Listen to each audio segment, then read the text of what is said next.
कृष्णा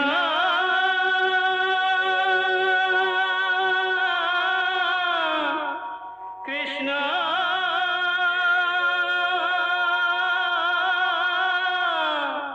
हरे कृष्णा हरे हरे।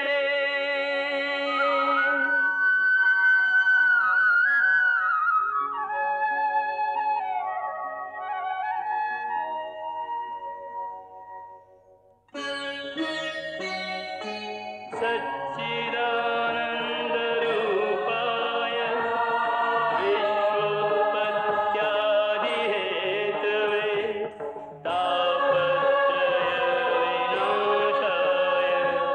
श्रीकृष्णाय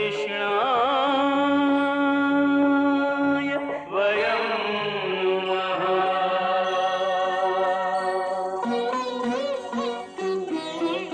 श्रीकृष्ण गोविन्द हरे मुरारे, हे नाथ नारायण वासुदेव। हरे कृष्ण राधे राधे कृष्ण कृष्ण हरे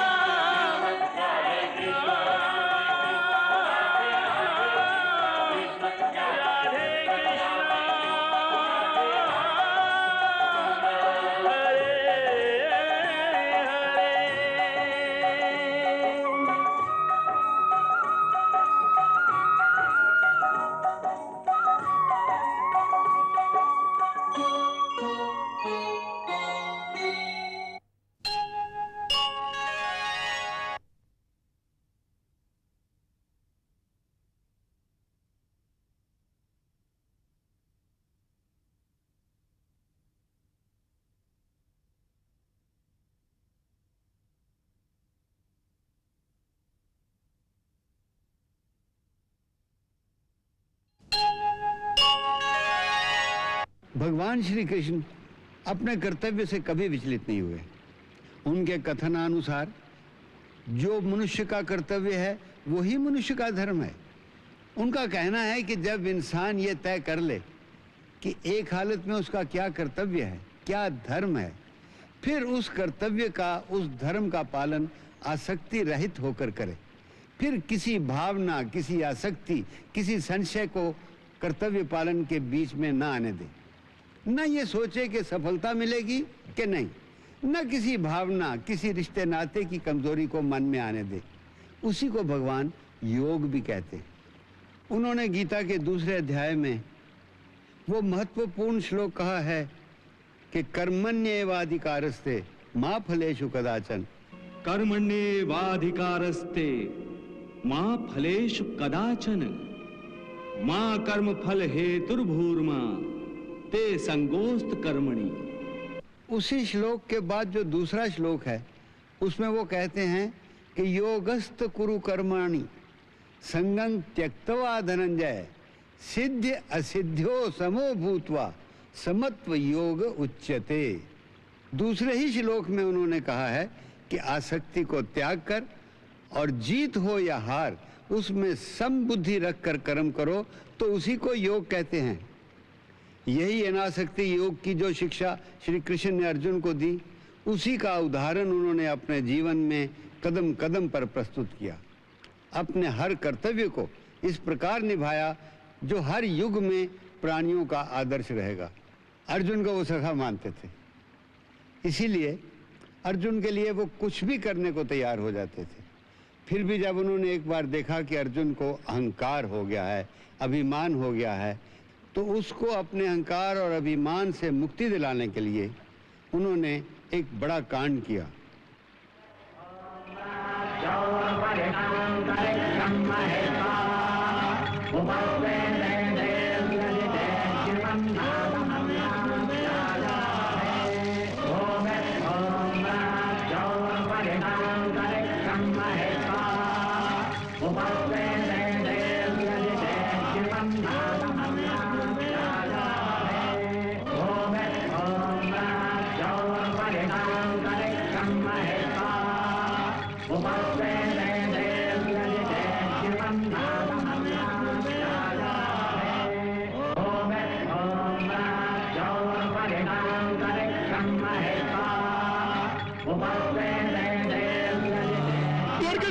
द्वारकाधीश, द्वारकाधीश, द्वारकाधीश। ठहरो ब्राह्मण देवता, कहाँ जा रहे हो? द्वारकाधीश से मिलने। मुझे मत रोको, मैं इसी क्षण से साक्षात्कार करूंगा। देखते नहीं ब्राह्मण देवता, द्वारकाधीश इस समय प्रजा कल्याण यज्ञ का अनुष्ठान कर रहे हैं। प्रजा कल्याण यज्ञ का अनुष्ठान? हाँ, और प्रजा कष्ट में है। मुझे मत रोको, मुझे मत रोको। मेरी विपदा यज्ञ से बढ़कर है। मुझे जाने दो, ठहरो, जाने दो, ठहरो। मुझे जाने दो, मुझे जाने दो, मुझे जाने दो।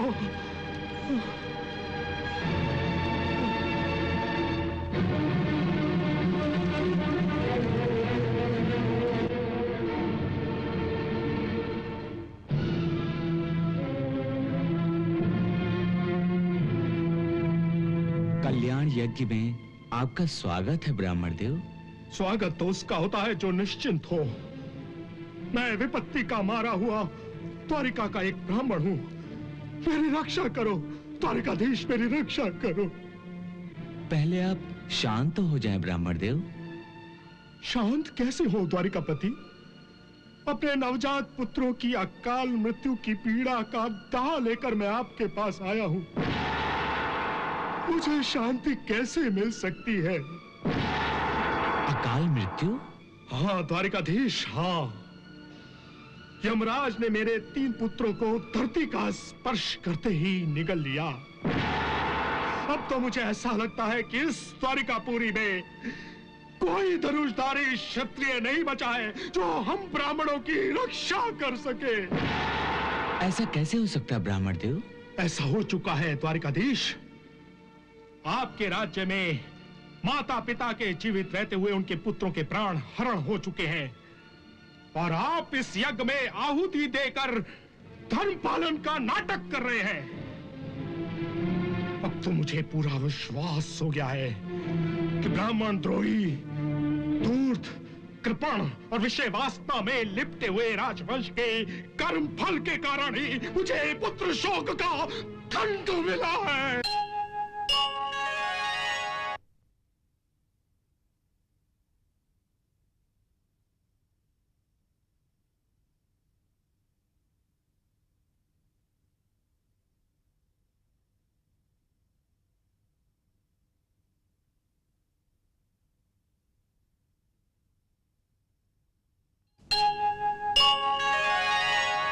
ये मिथ्यारोप है ब्राह्मण देवता। मिथ्यारोप? आप इसे मिथ्यारोप कहते हो द्वारकाधीश? मैं आपके राजमहल के द्वार पर अपने 3 नवजात पुत्रों की लाश को रख चुका हूं। मेरा हृदय प्रदीन हो चुका है और आप इसे मिथ्यारोप की संज्ञा दे रहे हैं। परंतु ये मेरे सुनने में नहीं आया ब्राह्मण देव। कैसे आ सकता है? कैसे आ सकता है द्वारकाधीश? आपके चाटुकार सेवा की सत्य को आप तक कैसे पहुंचाते? जानते हैं, हिंसक, दुष्चरित्र और अजितेंद्र राजा को स्वामी मानकर पूजने वाली प्रजा को भी मेरे ही जैसे दुखों का सामना करना पड़ता है। उनके द्वार पर संकटों के पहाड़ खड़े रहते हैं। वही भोग मैं भी भोग रहा हूं द्वारकाधीश, मैं भी भोग रहा हूं। अब तो मुझे ऐसा लग रहा है कि द्वारिका में क्षत्रिय वेश में नटों का साम्राज्य हो गया है। आप यदुवंशीय क्षत्रिय होने का ढोंग भर करते हैं। वास्तव में आप क्षत्रिय है ही नहीं। ये असत्य है ब्राह्मण। असत्य है? तो आप अभी और इसी क्षण उत्तर दें कि मेरे नवजात पुत्रों की अकाल मृत्यु किसके अपराध का प्रतिफल है? बताएं। फल तो कर्म का ही निश्चित होता है ब्राह्मण देवता। परंतु शास्त्र और श्रुति का तो यही मत है कि राजा के ही कर्म दोष से राज्य में अबोध बालकों की अकाल मृत्यु होती है। जिस राजा के राज्य में पिता के सामने उसके पुत्र की मृत्यु हो जाए, वो राजा अधर्मी है, पापी है। अपनी जिह्वा पर अंकुश लगाओ ब्राह्मण। तुम किसे पापी कह रहे हो? इन्हीं द्वारकाधीश कृष्ण को, और किसे? तुम क्रोध के कारण उचित अनुचित का विवेक खो चुके हो ब्राह्मण। और तुम सब विवेकशील हो। तुम श्री कृष्ण को पापी नहीं कह सकते। कहूंगा, 1000 बार कहूंगा, तुम कौन होते हो मेरी वाणी पर अंकुश लगाने वाले? मैं द्वारिकापति कृष्ण का सखा हूं। मेरे कान कृष्ण की निंदा सुनने के अभ्यस्त नहीं। सखा, सखा अर्थात चाटुकार। अब तुम सीमा का उल्लंघन कर रहे हो ब्राह्मण। संभवतः तुम मुझे जानते नहीं। तुम्हारे बारे में जानकर क्या करूंगा मैं? कोई मेरी रक्षा करे तो मैं उसे जानूं भी? तो चलो, मैं तुम्हारी रक्षा के लिए तैयार हूं। अरे तुम क्या कर पाओगे मेरी रक्षा, जब कृष्ण ही इस यज्ञ का बहाना करके अपने कर्तव्य से मुंह छुपा रहे हैं? तो तुम क्या कर पाओगे उन यमदूतों का? मुझे छूटा आश्वासन मत दो। अच्छा है कि तुम अर्जुन को नहीं जानते, वरना ये सब नहीं कहते। मैं अपनी इन्हीं भुजाओं से एक बार साक्षात महाकाल भगवान शंकर को भी तृप्त कर चुका हूं ब्राह्मण। इन यमदूतों की गिनती ही किसमें है? मैं संसार का सर्वश्रेष्ठ धनुर्धर हूं। होंगे? क्या इतना जानना तुम्हारे लिए पर्याप्त नहीं?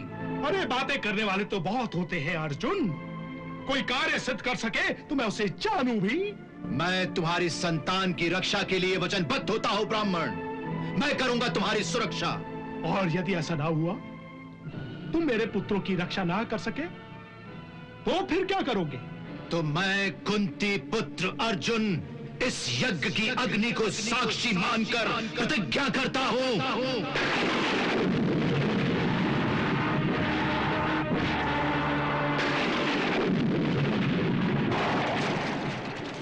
यदि मैं इस ब्राह्मण की संतान की रक्षा न कर पाया तो अग्नि में प्रवेश कर अपने प्राण त्याग दूंगा।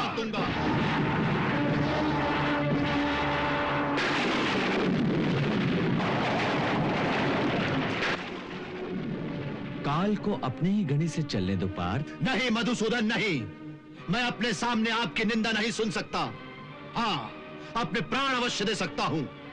अभी मेरे गांडीव की टंकार त्रिभुवन को कंपित कर देने की क्षमता रखती है जनार्दन। आप निश्चिंत होकर यज्ञ पूर्ण करें। वो तो ठीक है, परंतु क्या तुम इस ब्राह्मण की रक्षा कर सकोगे? अवश्य, आप आज्ञा दीजिए। मैं इन ब्राह्मण के घर पर जा रहा हूं। चलिए।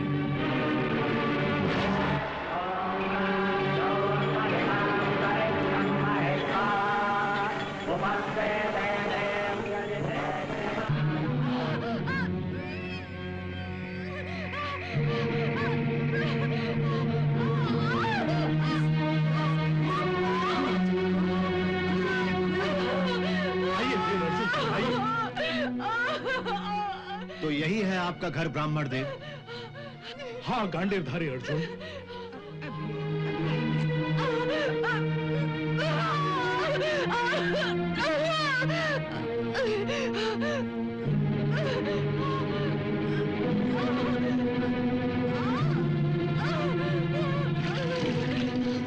कैसी है मेरी पत्नी मौसी? उसके प्रसव का समय निकट आ गया है। भैया, कुछ पलों की तो बात है। आप दोनों बाहर ही रहें, मैं भीतर जाती हूँ। भगवान ने चाहा तो सब ठीक हो जाएगा।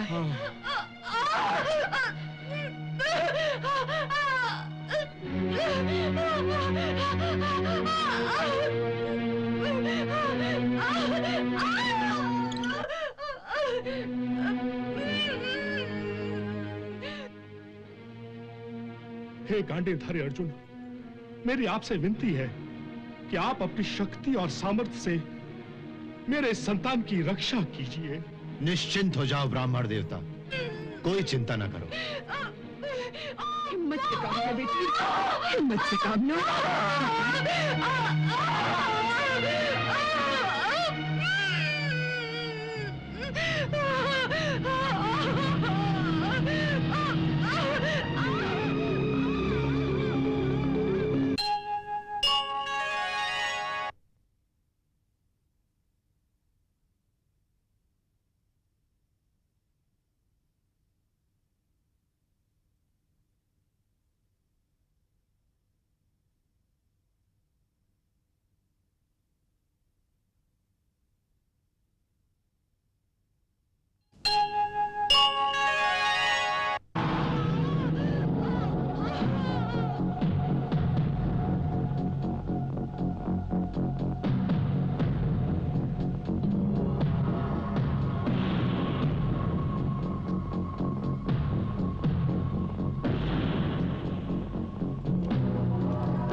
ये बाणों का कवच आपके घर को पूर्ण सुरक्षित रखेगा।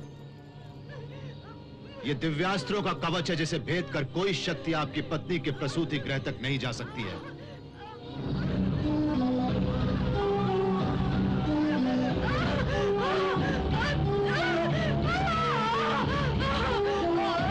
परंतु जहां इस कवच को भेद कर कोई प्रवेश नहीं कर सकता है, वहीं इस कवच के बाहर भी कोई नहीं जा सकता है।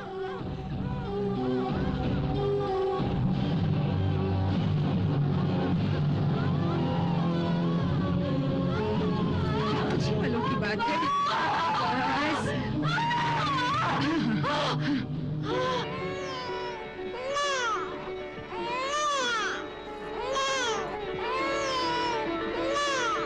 ब्राह्मण देवता, आपकी संतान ने जन्म ले लिया है और वो पूर्ण सुरक्षित भी है।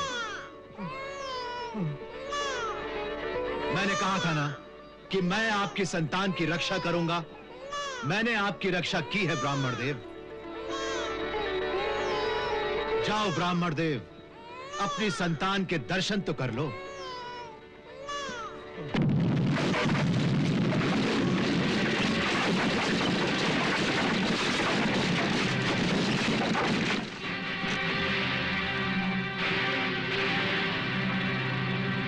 सावधान, कौन है वहां? बच्चा! देव मेरे बच्चे को उठा कर ले गए।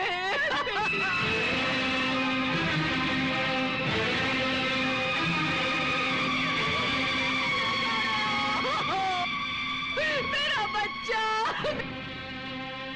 मैं जीवित नहीं रहना चाहती। मैं जीवित नहीं रहना चाहती हूँ। मैं जीवित नहीं रहना चाहती। मेरे बच्चा! मुझे मेरे बच्चे के साथ ले जाओ। मुझे मेरा बच्चा दे दो। सुन रहे हो महावीर? अपनी वीरता का दम भरने वाले अर्जुन, ये मेरी पत्नी का रुदन है। सुनो सुनो, ध्यान से सुनो। बच्चे के साथ ले जाओ। धिक्कार है तुझे, धिक्कार है तेरे पराक्रम को।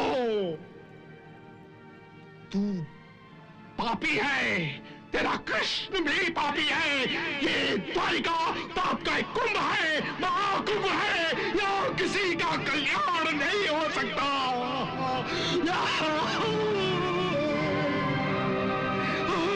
मेरा बच्चा, मेरे बच्चे।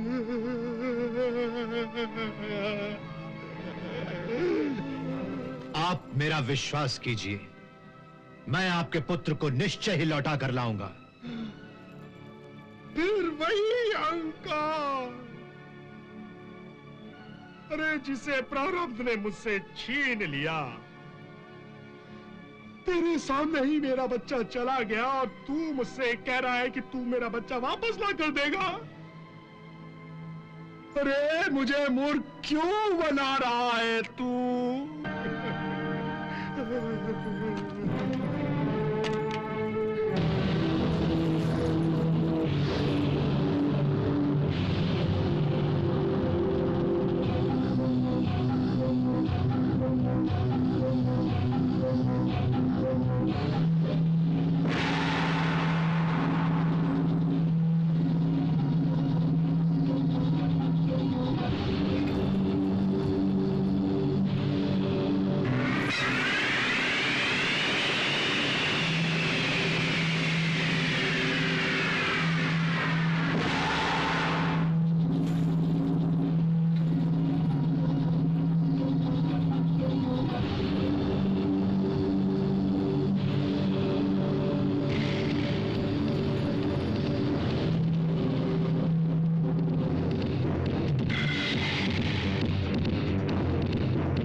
कुंती पुत्र अर्जुन इस द्वार के रक्षकों को आदेश देता हूं कि मेरे लिए द्वार खोल दिया जाए।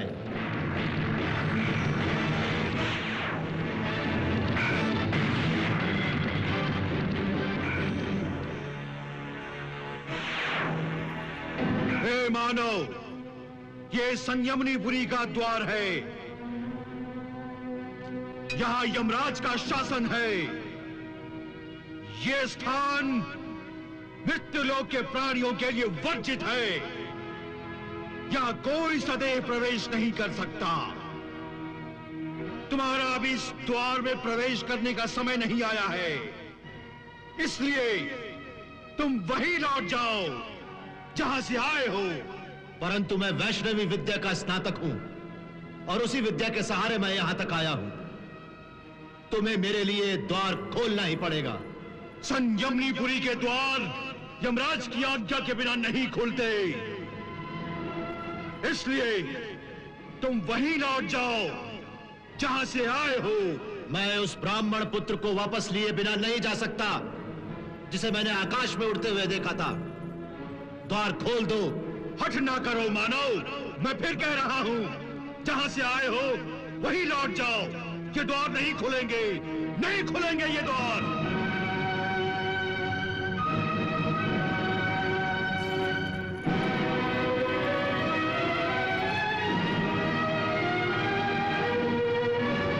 खुलेगा और अवश्य खुलेगा। तुम अर्जुन के पराक्रम को नहीं जानते। मैं इस द्वार को ही विध्वंस कर दूंगा।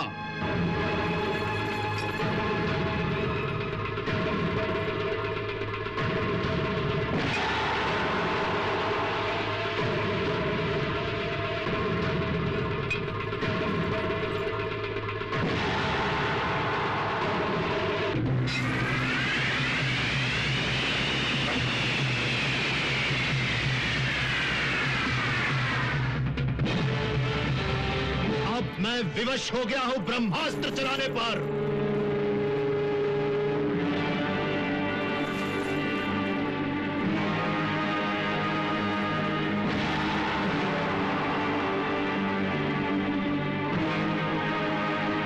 हे ब्रह्मदेव, मेरे सारे अस्त्र इस समय विफल हो गए हैं, इसलिए मैं अब आपका ब्रह्मास्त्र चलाने पर विवश हो गया हूं।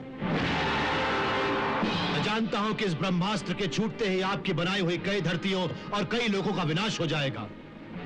ये संयमनीपुरी भी एक खंडहर बन जाएगी। परंतु मेरे पास और कोई साधन नहीं रहा जिससे मेरी प्रतिज्ञा पूरी हो सके। इसलिए हे देव, मुझे क्षमा कर देना।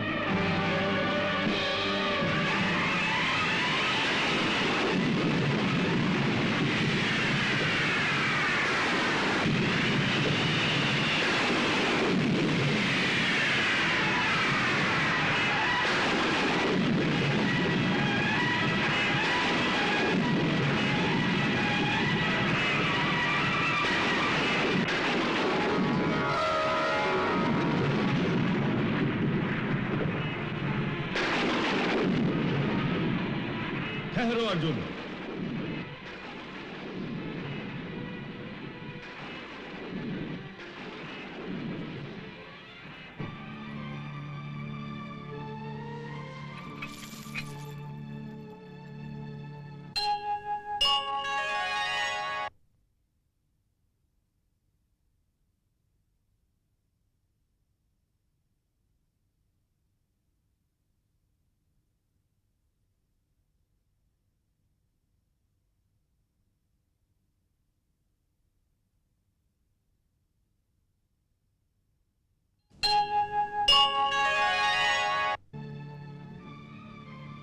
प्रणाम है धर्मपिता।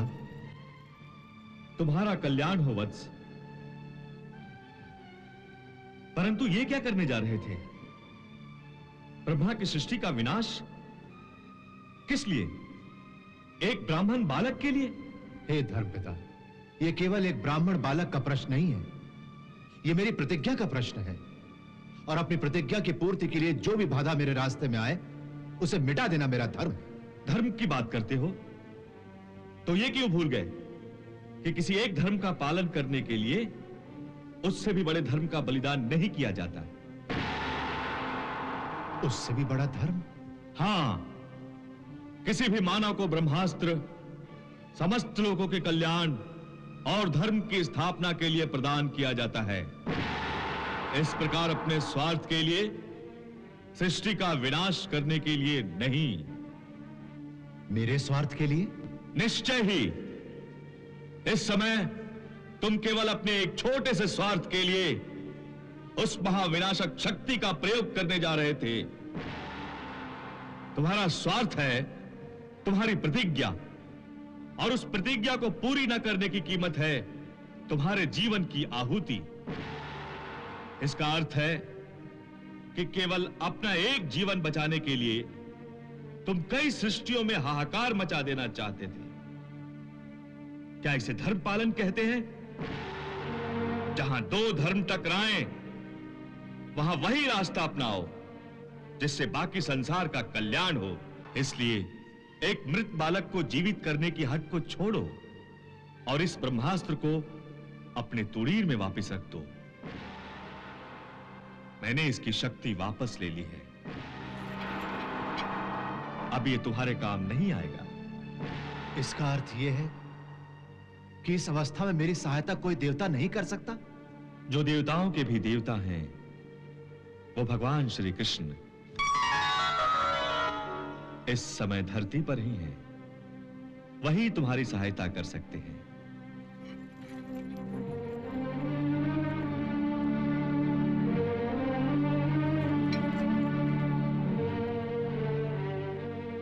तुम्हारा कल्याण हो वत्स।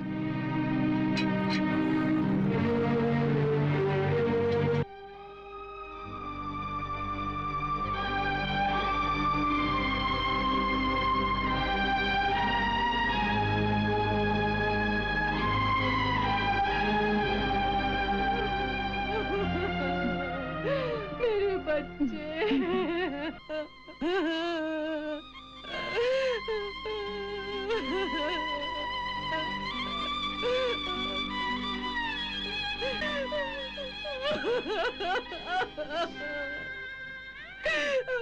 मेरा बच्चा।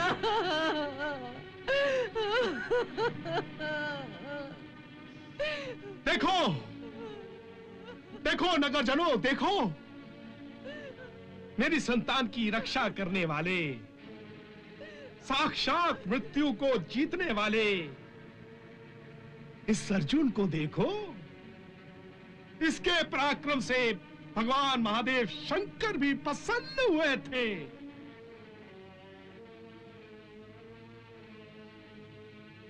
कहां है मेरा पुत्र? कहां है मेरी संतान? हाँ? हे ब्राह्मण देव, मैं आपके पुत्र को यमलोक से नहीं ला सका हूं। मैं उसकी रक्षा करने में असमर्थ रहा हूं। धिक्कार है मेरे इस गांडीव धनुष को, धिक्कार है मेरे पौरुष को। हे ब्राह्मण, मैं अपनी प्रतिज्ञा का पालन करूंगा। मुझे जीवित रहने का कोई अधिकार नहीं है। मैं अग्नि में प्रवेश करूंगा।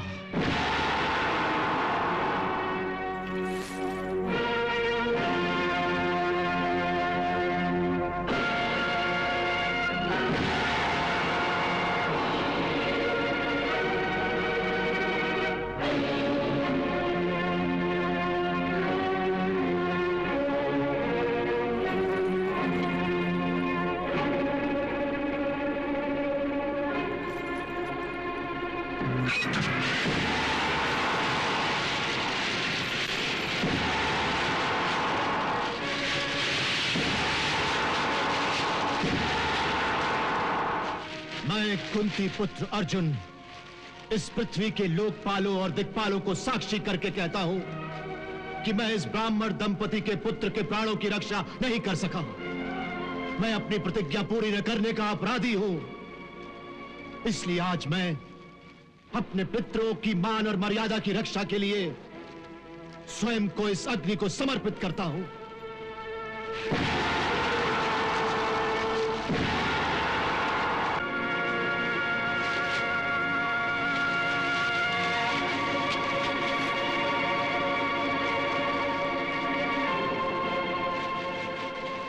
रुको। वासुदेव,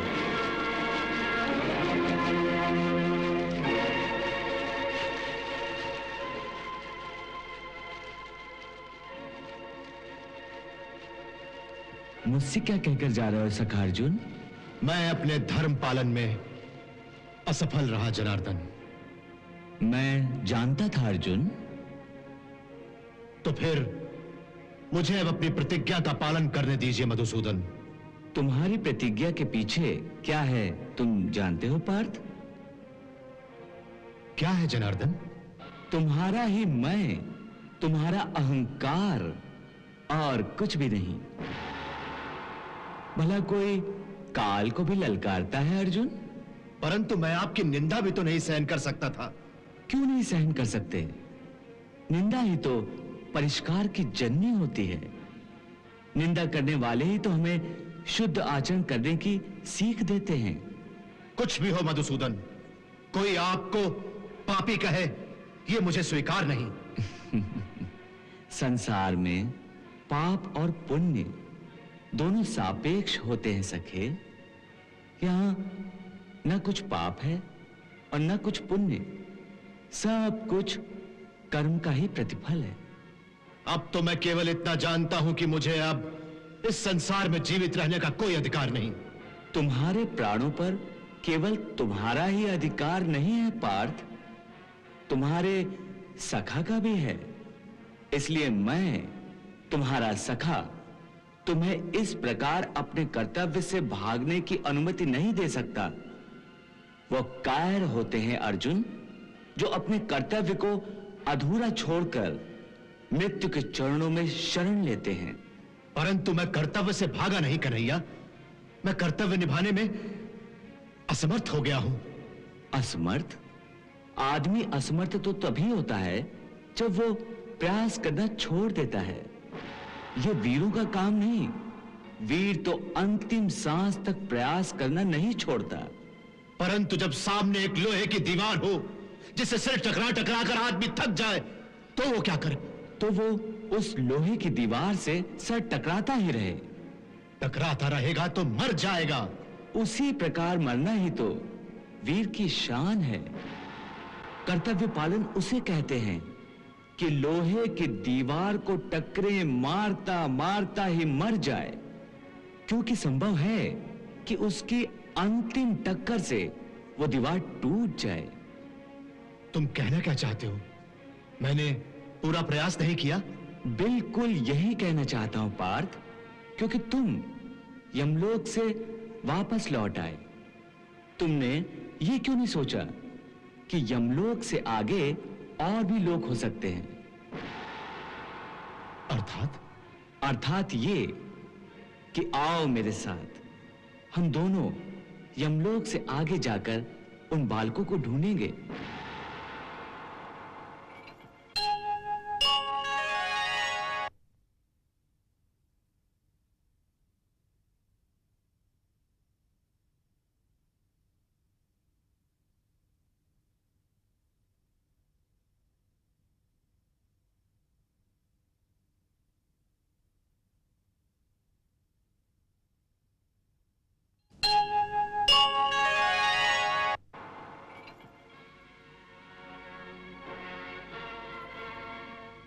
हे ब्राह्मण, मेरे सखा अर्जुन में तुम्हारे पुत्रों को ढूंढ लाने का सामर्थ्य है। वो अपनी प्रतिज्ञा अवश्य पूरी करेगा। तुम धीरज रखो और हमारे लौटने की प्रतीक्षा करो। चलो अर्जुन।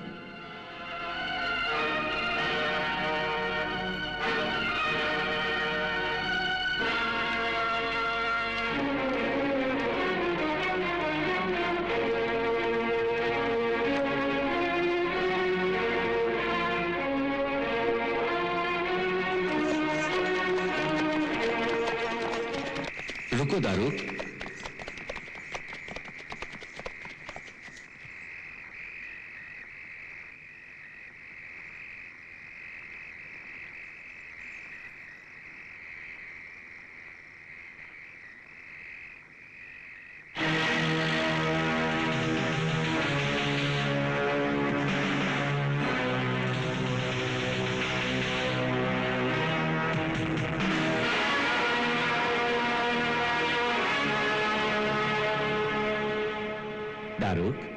तुम यहीं ठहरो।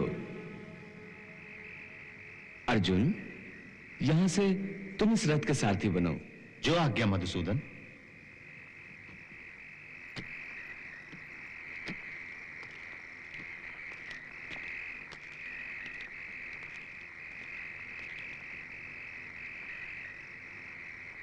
पार्थ, चलो।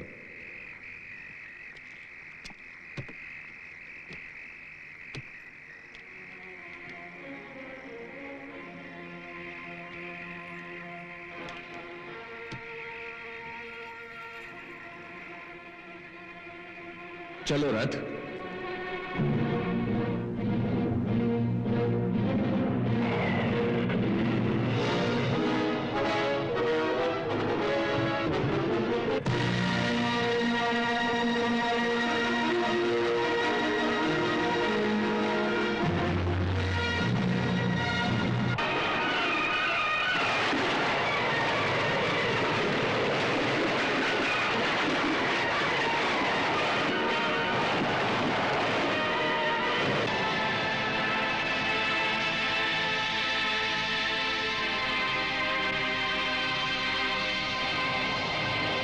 देखो, अब हम 7 पर्वतों को लांघने वाले हैं पार्थ।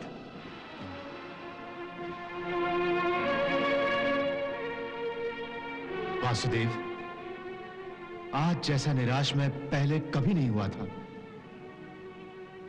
अब तो मुझे अपने सामर्थ्य पर भी शंका होने लगी है। हे अर्जुन, मैं सर्वश्रेष्ठ धनुर्धर हूं। इसी अहंकार से तुम ग्रस्त हो गए थे। ऐसा समझो, तुम्हारे अहंकार का हरण हो गया है। तुम अपने ही अहंकार में आकर ब्राह्मण पुत्र की रक्षा करने गए थे। तुम्हारी कल्पना थी कि तुम मृत्यु को भी जीत सकते हो। अरे, तुम ये भूल गए थे कि इस संसार में एक ही परम सत्य है, वो है मृत्यु, जिसे कोई नहीं जीत सका, न तुम और न मैं। कदाचित इसलिए तुम्हारे अहंकार का हरण करने के लिए यमलोक का द्वार तुम्हारे लिए नहीं खुला और तुम्हें अपने ही अहंकार से परास्त होकर यमलोक से वापस लौटना पड़ा। वासुदेव, मुझे और लज्जित ना करो।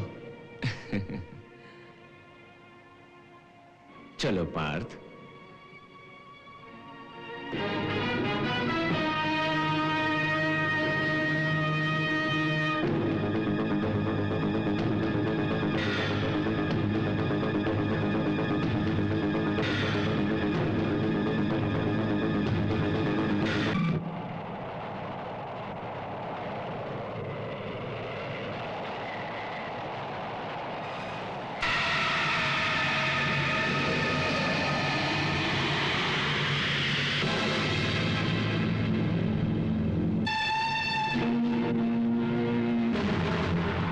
वासुदेव, यहां तो घोर अंधकार है। कहीं हम मार्ग भूलकर यहां भटक न जाएं। हमारे रथ के अश्वों को भी कुछ दिखाई नहीं दे रहा है।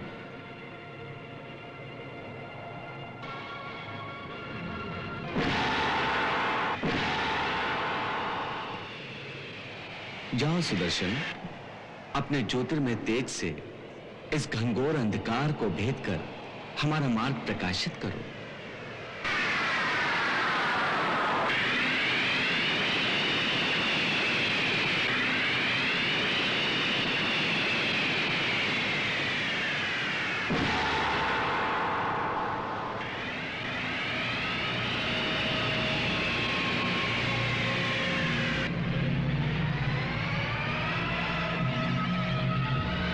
चलो पार्थ।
प्रणाम प्रभु।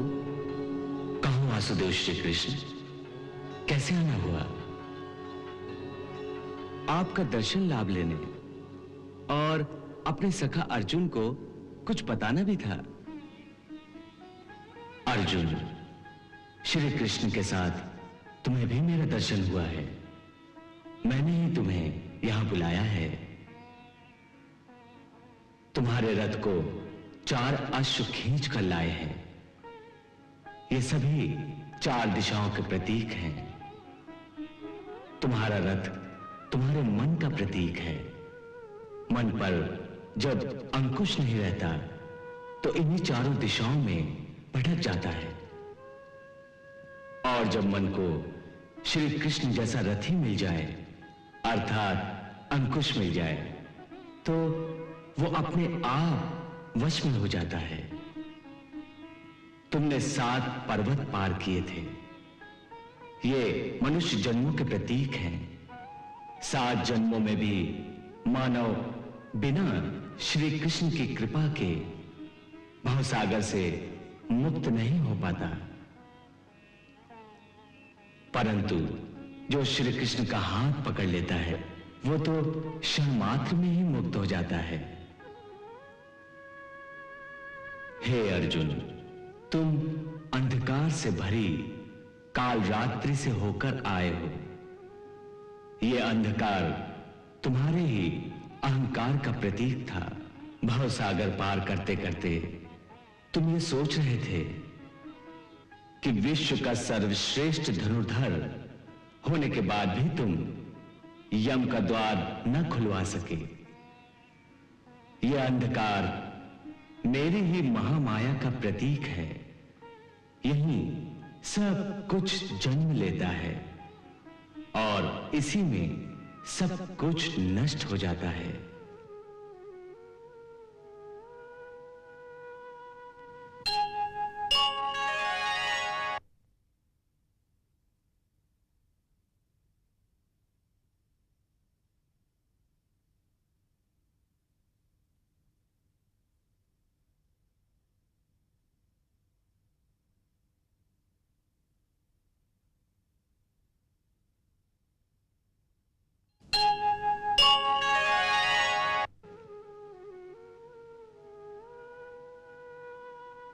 वासुदेव के सुदर्शन ने तुम्हारा मार्ग प्रशस्त किया। यह सुदर्शन ही ज्ञान का प्रतीक है।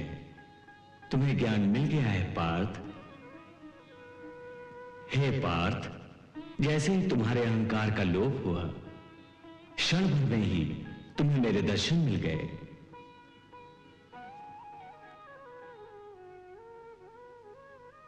मुझे क्षमा कीजिए दीननाथ। मेरे अपराध का दंड उस ब्राह्मण को मत दीजिए। उसके पुत्र हमें लौटा दीजिए दीननाथ। अरे, तुम दोनों को यहां लाने के लिए ही मैंने उस ब्राह्मण के 4 पुत्र अपने लोक में बुलाए हैं।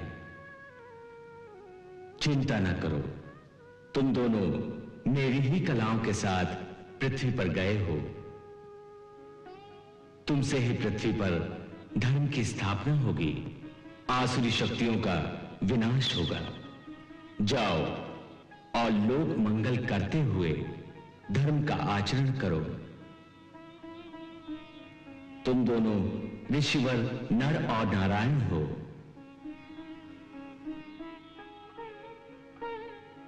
पृथ्वी लोक के भार रूप अधर्मियों का संहार कर शीघ्र से शीघ्र तुम दोनों मेरे पास वापस लौट आओगे। यद्यपि तुम पूर्ण काम और सर्वश्रेष्ठ हो, फिर भी जब तक मृत्यु लोक में रहो तब तक धर्म की स्थापना और लोक संग्रह के लिए धर्म का आचरण करते रहना आवश्यक है, जिससे संसारी तुम्हारे सत्कर्मों का अनुसरण करते रहे। आपको कोटि कोटि नमस्कार प्रभु। आपको कोटि कोटि नमस्कार।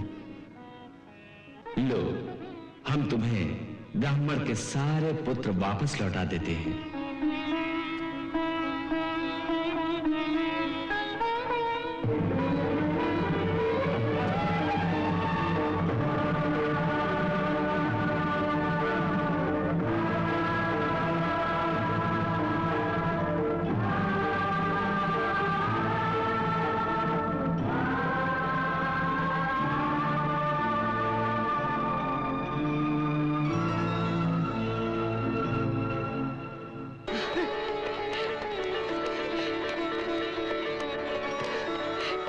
मेरे बच्चे आ गए। हमारे बच्चे आ गए, हमारे बच्चे आ गए।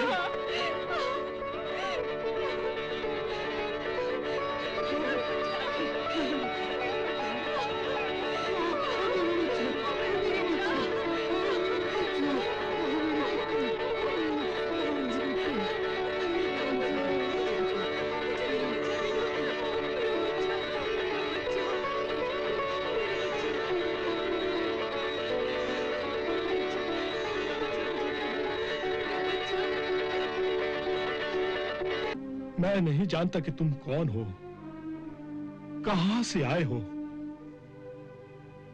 परंतु इतना अवश्य जानता हूं, तुम जो भी हो इस लोक के नहीं हो, क्योंकि जो कार्य तुमने कर दिखाया है वो इस धरती के मानव के लिए असंभव है, असंभव। मैंने पीड़ित होकर, आवेश में आकर तुम पर जो भी आरोप लगाए, जो भी कटु शब्द कहे, वो शब्द मिथ्यारोप था। उसके लिए कुछ गरीब ब्राह्मण को क्षमा कर दो, क्षमा कर दो द्वारिकाधीश, क्षमा कर दो द्वारिकाधीश, क्षमा कर दो द्वारिकाधीश, क्षमा कर दो द्वारिकाधीश।